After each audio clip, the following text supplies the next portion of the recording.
How to restore deleted WhatsApp backup from Google Drive. Hi everyone, it's Sophia to assist you today. Without any delay, let's jump right in. First, open WhatsApp and log into your account.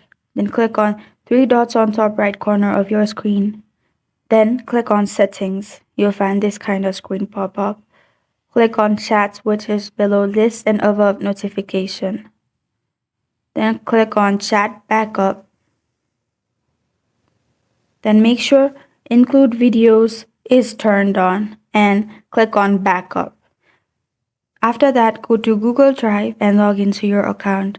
Click on three lines on top left corner of your screen and you'll find Backups.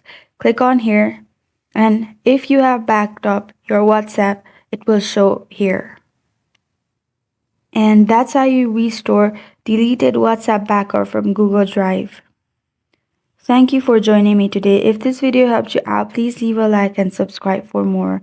Got questions or want to suggest a topic? Comment below. I am Sophia signing off. Until next time.